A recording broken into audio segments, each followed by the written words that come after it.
Guys अपने blog की 2-3 दिन की सीरीज़ को कंटिन्यू रखते हुए अब ये जो ब्लॉग थे वो काफ़ी लंबे हो रहे हैं, तो यहाँ के आगे की जर्नी मैं आपको बताता हूँ।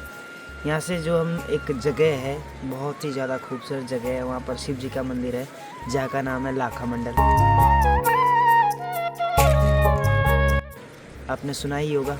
और अभी हम रुके हैं चाय पानी पीने के लिए, थोड़ा मुँह हाथ धोने के लिए।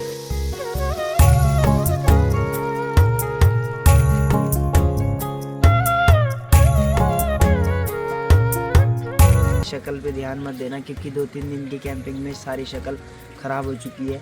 और अभी हम जाने वाले हैं लाखा मंडल, जो कि लगभग यहाँ से 15 किलोमीटर के आसपास होगा।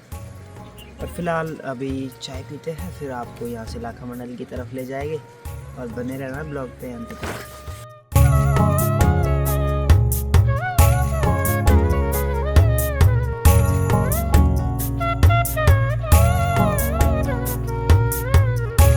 लाखा मंडल की दूरी यहाँ से लगभग होगी 10-15 किलोमीटर। और फिर हम आपको दिखाते हैं लाखा मंडल में क्या चीज़ के लिए फेमस है, वो क्या क्या चीज़ें वहाँ पर है जो देखने लायक है। और उसके बाद हम सीधा मसूरी होते अपना देहरादून की तरफ निकल जाएंगे क्योंकि समय कम है। ओह माय गॉड, इस साइड को धूप नहीं लगी है और पार वाली साइड पे तो धूप एकदम चमक रखी है।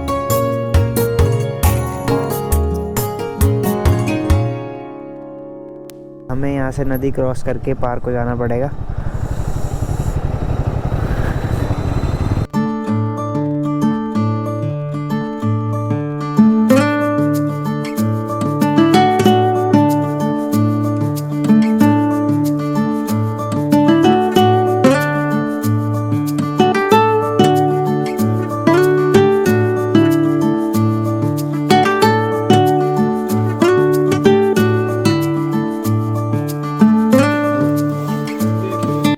प्रकृति की वादियों में बसा यह गांव भारत देश के उत्तराखंड राज्य देहरादून से 128 किलोमीटर की दूरी पर स्थित यमुना नदी के तट पर बसा है। दिल को लुभाने वाली यह जगह गुफाओं और भगवान शिव के मंदिर में प्राचीन अवशेषों से घिरा हुआ है। माना जाता है कि इस मंदिर में प्रार्थना करने से व्यक्ति को पापों से मुक्ति मिल जाती है। आराम से पूछ तू। कहाँ से आप लोग? मैं तो चमोली से हूँ, गोचर से। हम तिवनी अटाल। हाँ जी। तो अंकल सबसे पहले तो आपको कल्याण हो आपका। तो हम इस मंदिर के बारे में कुछ जानना चाह रहे हैं, तो आपको थोड़ा बहुत नॉलेज या ज़्यादा नॉलेज हो तो हमारे को आप इस बारे में बता दीजिए, क्या कैसे किस तरीके से बना और किस कारण से बना, क्या किस तरीके से इस मंदिर की कुछ इस बारे में। सबसे पहले तो आप लोगों का इस देवभूमि उत्तराखंड लाखा मंडल में स्वागत है। भगवान भोलेनाथ जी का आप सबको आशीर्वाद है। ये जो स्थान है ये आदि केदार धाम है। पांडवों द्वारा इस मंदिर का निर्माण हुआ है द्वापर युग में। अंदर 33 कोटि देवी देवता विराजमान के पांडवों ने, और परिसर में यहाँ 1.25 लाख शिवलिंग है। और इस मंदिर की जो खोज है वो एक गाय माता ने की। नदी पार से एक गाय आती थी, अंदर जो ज्योतिर्लिंग है उस पर रोज दूध धारा देती थी, वो स्वयंभू हैं। अंदर आपने माता जी के चरण भी देखें। 5 साल की कन्या रूप में माता जी ने यहाँ तप किया था 12,000 साल, तो पदचिन्ह माता जी के हैं। इधर आप देखिए ये त्रेतायुग का ज्योतिर्लिंग है। आप रामेश्वर गए हैं कोई? भगवान श्री राम जी ने जब लंका के लिए पुल बांधा था, स्वयं रामेश्वर में उन्होंने शिवाराधना की है। या तो रामेश्वर में त्रेतायुग का ज्योतिर्लिंग है या इस आदि केदार धाम पर यहाँ विराजमान है। देख रहे हैं आप, और कहीं नहीं, और जगह आपको नहीं मिलेगा। ये द्वापर का है जब भगवान कृष्ण जी का अवतार हो, ये हरा वाला है। भगवान कृष्ण जी चाहते कि मेरा पूरा राज्य हरा भरा रहे, कभी सूखा ना हो। हरे में पांडवों ने शिव को विराजमान किया है। कलयुग का जो ज्योतिर्लिंग है वो आगे है परिसर से बाहर, जिसमें आप लोग अभिषेक करेंगे जल से। उस शिवलिंग में आप सबकी फोटो दिखने लग जाएगी। अद्भुत चिंताहरण महादेव, इस प्रकार का ज्योतिर्लिंग कहीं भी पूरे भारत में विद्यमान नहीं है। जलाभिषेक करने से उसमें अपनी फोटो आ जाती है। एक और कि हमने सुना कि यहाँ जब आते हैं तो कि जो इंसान मर भी जाता है वो कुछ समय के लिए जिंदा होता है, ये बात सत्य है? सत्य है। इस मंदिर की जो खोज है, जो आपने कहा अभी, उसका मैं थोड़ा आगे तथ्य बताऊंगा। इस मंदिर की जो खोज एक गाय माता ने की। जो गाय आती थी अंदर जो शिवलिंग पर दूध धारा देती, उस गाय के जो खुर हैं वो इस मंदिर पर बनी हुई। देखो ध्यान से देखना आप लोग, देखो ना ये टाइप की खुर बनी हुई, ये देखो पूरे मंदिर पर देखना चारों तरफ गाय के पद चिन्ह बने हुए हैं। और ये मंदिर 5,500 साल पुराना मंदिर है। एक रात में पांडवों ने ये मंदिर बनाया। कुछ भी है लेकिन लीला भगवान की है। अभी एक पत्थर से बनाया या अनेकों पत्थरों से बनाया, लेकिन बनाया एक रात में। इसका जो अंदर जो है सपाट पत्थर है, बाहर इसमें नक्काशी हुई है जी। कहने का वही है कि मतलब एक से बनाया अनेकों से बनाया है, लेकिन बना एक रात में। और यहीं पर वो लाक्षागृह बनाया था पांडव जलाने के लिए। ये बगल में ये लाक्षागृह वाली जगह है जहाँ पांडव को जला रहे थे। यहाँ का इतिहास कुछ अलग ही है। यहाँ के प्रमुख पुजारी जी जो हमारे को इसके बारे में बता रहे हैं। देखो लाक्षागृह जिसे कहा जाता है, ये वो जगह है। एक सेकंड थोड़ा सा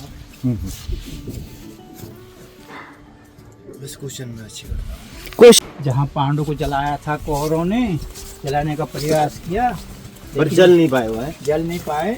यहाँ से वो ये सुरंग है, यहाँ से यहाँ लाक्षागृह वाली वो सुरंग है जी। यहाँ से विदुर जी ने रास्ता बनाया। आपको एक नीचे गुफा मिली अभी आते हुए? हाँ जी जी। तो यहाँ से पांडव उस गुफा के अंदर वहाँ बाहर निकले। उसमें एक छोटा सा शिवलिंग है, उस पर कुदरती अभिषेक हो रहा है। उसमें कोई अभिषेक नहीं कर सकता, अपने अभी जलधारा बह रही है। ये देव हैं, इनके मुकुट लगा हुआ ध्यान बोल कौन रखना। है? और ये दानव है, इनके कंकाल है मस्तक पर, मानव खोपड़ी देख रहे हैं आप? जी जी जी देव और दानव। जी जी। इस लाखा मंडल का जो पुराना नाम है मड़ा, जो भी आप कह रहे थे कि मरा आदमी जो जीवित होता था, हमारा जो क्षेत्र है 24 गाँव की हमारी खत है। तो इस हमारे जो खत में जो भी व्यक्ति मृत्यु को प्राप्त होता था उनको यहाँ रखते थे। जहाँ थोड़ा सा आपको हटना, यहाँ इसके ऊपर रखकर पंडित जी गंगा जल से जैसे जल का छेड़ा मारा, वो कुछ पल के लिए यहाँ जीवित होता था। फिर पंडित जी अपने हाथों से पितृ पूजा करते थे। दूध और भात से आज भी पितृ को पूजते हैं, तब उन्हें मुक्ति मिलती थी।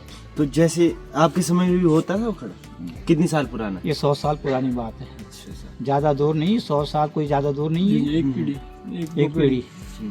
तो जैसे पुरुष मरता था तो बछड़ा लाते थे, महिला मरती तो बछड़ा लाते थे। ये तो हमारे पिताजी ने भी लिया है, जैसे कोई गायदान सोता होता है। ये जो बड़ा शिवलिंग देख रहे हैं आप सामने, ये युधिष्ठिर महाराज, ये धर्मराज, ये 5 पांडव हैं।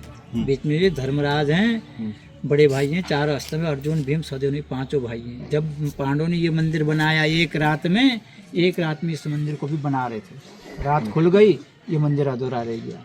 कहते हैं कि जब बल घोर कलयुग आएगा, अभी तो कलयुग की शुरुआत है, 4था चरण होगा तो मनुष्य के लिए भोजन नहीं होगा। तो इसके नीचे भंडार भरा हुआ है, जिसे कहा जाता है अन्नपूर्णा धन भंडार, जो कभी खत्म होने वाला नहीं। पांडवों ने जो 1.25 लाख शिवलिंग विराजमान की, इस मंदिर से 100 मीटर के इर्द गिर्द खुदाई होती है। इस प्रकार के शिवलिंग करते रहे। अच्छा। ये खुदाई हुई 2007 में, जहाँ वो संग्रहालय है वहाँ भी खुदाई हुई 2022 में, वहाँ भी शिवलिंग है। आप बाहर जाइए परिसर से बाहर, वहाँ एक शिवलिंग है, उसमें आप जलाभिषेक करो, उसमें फोटो दिखेगी आपकी। ये पहाड़ी दिख रही है आपको? जी। जब पांडव राजा विराट के यहाँ रहे अज्ञातवास में, कुछ समय इन गुफा में व्यतीत किया पांडवों ने। ऊपर कुंड है, द्रौपदी कुंड, तो माता द्रौपदी उस कुंड में स्नान करती, उससे द्रौपदी कुंड के नाम से वो प्रसिद्ध है। और वो गुफा कौन से वाली है अंकल जी? वो अलग है, ये पांडव गुफा है। ये गुफा निकलती कहाँ? और जो लाक्षागृह वाली गुफा वो नीचे है रोड पर। ये गुफा आगे वैसे निकलती कहाँ है? ये चारों तरफ गुफा है इसके, कहीं नहीं, चारों तरफ इसके, इधर भी गुफा, इधर भी गुफा, चारों तरफ उसी गुफा। इसके अंदर पांडव रहे थे। आगे वो शिवलिंग है जहाँ पर जल चढ़ाएंगे। और यहाँ मेला भी लगता है इसका 15 अप्रैल को। फिर कपाट चारों धाम के खुलते हैं। और जिनकी शादी हो जाती है, यदि किसी की संतान नहीं होती, वो लोग भी यहाँ शिवरात्रि में आते हैं वरदान मांगने। उस बहन बेटी बहू को यहाँ बिठाया जाता है। एक रात की तपस्या करने से पश्चात 1 साल के भीतर उनकी संतान हो जाती है, जो निसंतान वाले होते हैं। आज भी ये वरदान है। यहाँ उस महिला को यहाँ बिठाया जाता है, तब उनकी मनोकामना पूर्ण होती है। तो अब आप यहाँ से आगे जाइए, उस पर जल चढ़ाओ, और सामने जाना थे तो सामने क्वेश्चन कर पा कि संतान वाला। हाँ, वो मैंने अभी भी है। इस शिवलिंग की खासियत सभी शिवलिंगों में से काफ़ी ज़्यादा अलग है। शिवलिंग पर जलधारा चढ़ाने से शिवलिंग का दर्पण बन जाता है।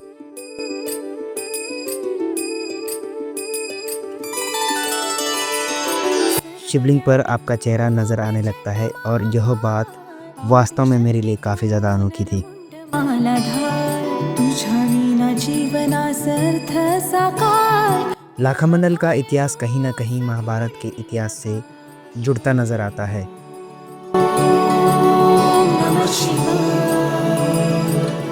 मंदिर के पुजारी द्वारा कही गई बात और देखा गया चमत्कार इस सच को साबित करने में कोई कसर नहीं छोड़ता।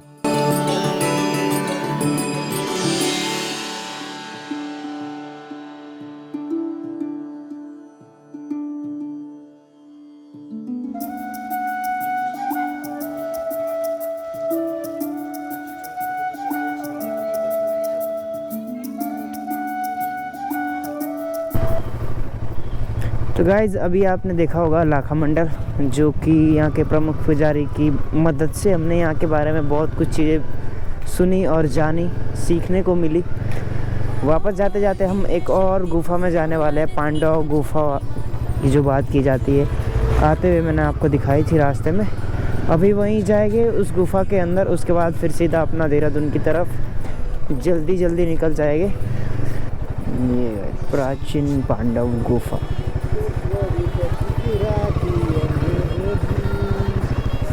प्राचीन पांडव गुफा।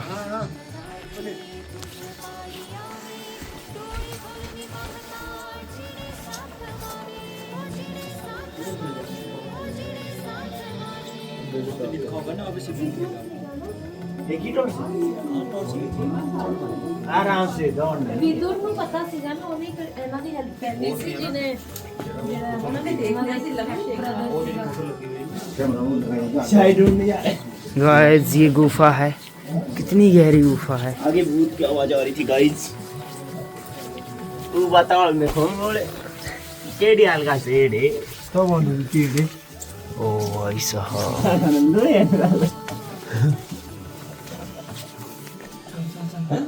शिवलिंग को न छुएं। कौन सा शिवलिंग? स्वयंभू। कहाँ है शिवलिंग? कहाँ दिखाओ शिवलिंग कौन सा यहाँ? शिवलिंग कौन सा यहाँ है? लाखामंडल की सभी महत्वपूर्ण चीज़ें जो थी मैंने आपको वो दिखा दी है। और ये जो यहाँ की गुफा थी काफ़ी अंदर तक बनी है, वैसे तो ये आगे से दब चुकी है। और अब हम यहाँ से जा रहे हैं वापस देहरादून की तरफ। शॉर्टकट में मैं आपको पहुँचाता हूँ सीधा देहरादून।